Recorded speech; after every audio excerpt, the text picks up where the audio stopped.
The last 5 dragons in the world are surrounded by the evil Droon. In a desperate moment, their brother Sisudatsu scoops up the river water in his hands. The water instantly condenses into a dragon pearl. The other dragons injected their magic into the dragon pearl. Afterward, they handed the dragon pearl to the youngest dragon, Sisu. The next moment, they were all petrified by the Droon. Ultimately, Sisu lived up to expectations and used the gem's power to seal the Droon away. For the 500 years that the Droon was sealed, the dragon pearl was protected by the heart from generation to generation. Now the chief passed this responsibility to his daughter, Raya. During a tribal gathering, Namari from the Fang tribe showed Raya a painting. She told Raya that Sisu hadn't died, but had been sleeping at the end of the river. She even gave Raya her Sisu necklace. To thank Namari, Raya decides to take her to see the dragon pearl. But when Namari saw the pearl, she kicked Raya to the ground. It turned out that everything she did was to gain Raya's trust and find the location of the dragon pearl. Soon after, Namari's people arrived and surrounded Raya. Just then, Raya's father arrived just in time and stopped them with his amazing sword skills.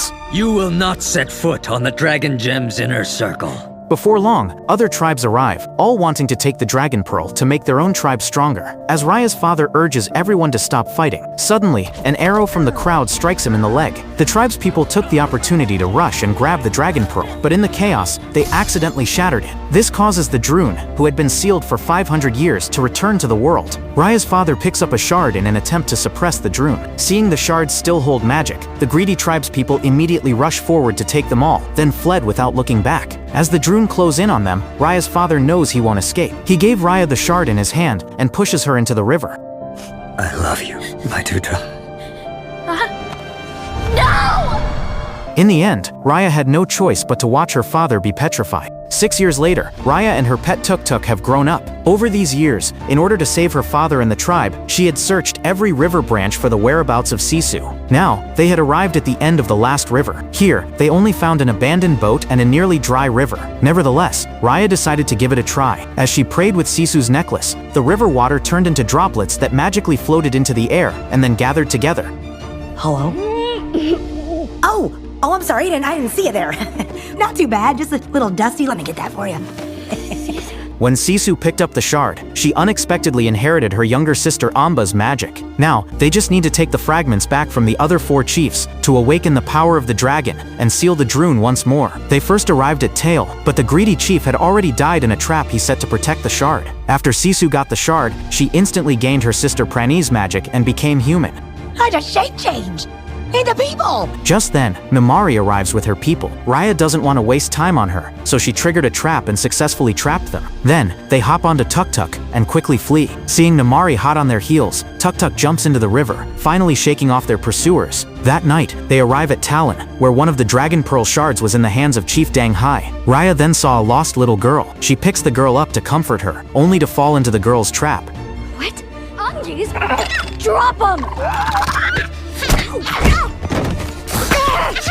The girl rides off on a monkey, trying to escape, but luckily, Tuk-Tuk stops them just in time. Reluctantly, the girl returned the shard to Raya. Learning that the girl is a homeless orphan, Raya decides to help her. How would you like to earn some honest loot?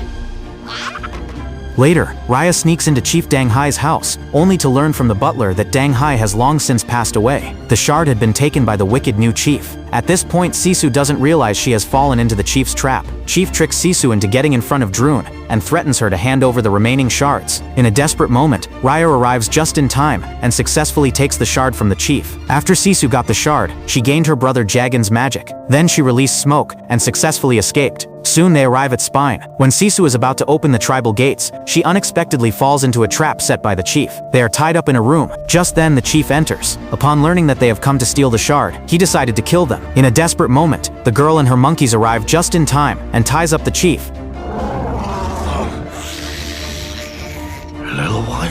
Just then, Namari arrived with her people. To buy time for everyone to escape, Raya decides to take on Namari by herself. But after a few rounds, she was no match for Namari and was quickly knocked to the ground. Seeing Raya in danger because of her, Sisu couldn't abandon her. She transforms into a dragon and rushes back to rescue Raya. This was the first time Namari had seen a dragon, and tears shimmered in her eyes. At that moment, she finally believed the petrified tribe members could still be saved. To save his petrified companions, the chief willingly hands over the shard to Sisu. After Sisu obtains the shard, she gains her brother Pengu's power to control water. By now, Namari had returned to her tribe. She told her mother about Sisu's existence, hoping her mother will give up the shard to make up for her past mistakes. But her mother feared the petrified people would take revenge, coldly refused Namari. Meanwhile, at Sisu's suggestion, Raya has the little monkey deliver a letter to Namari, along with the necklace Namari once gave her. The next day, they met at the agreed place. Namari voluntarily handed over the final shard. Raya thought things would end right there, but Namari betrayed her again. She demands that Sisu take the shard and return with her. As Sisu tried to persuade her to change her ways, Raya senses danger.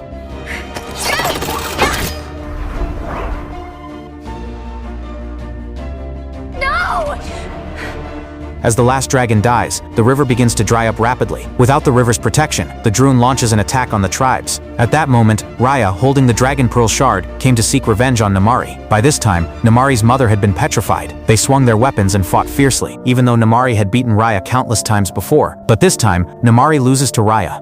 I never meant for any of this to happen. Liar! Sisu did.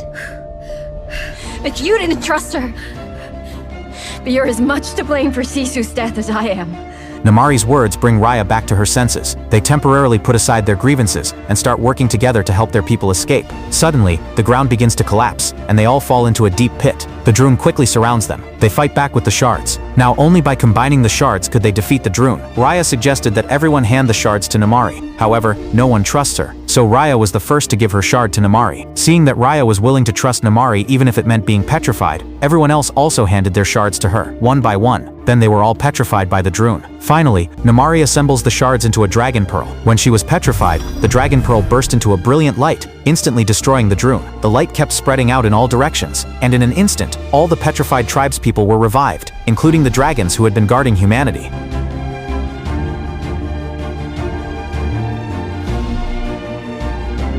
The dragons then circled the river, using their magic to bring Sisu back to life. After 500 years, Sisu was finally reunited with her brothers and sisters. Raya also reunited with her father. Through their mutual trust, they not only saved themselves, but also saved the world. So greed remains humanity's greatest weakness. If people could have a little less greed and a little more trust, the world would become an incredibly better place.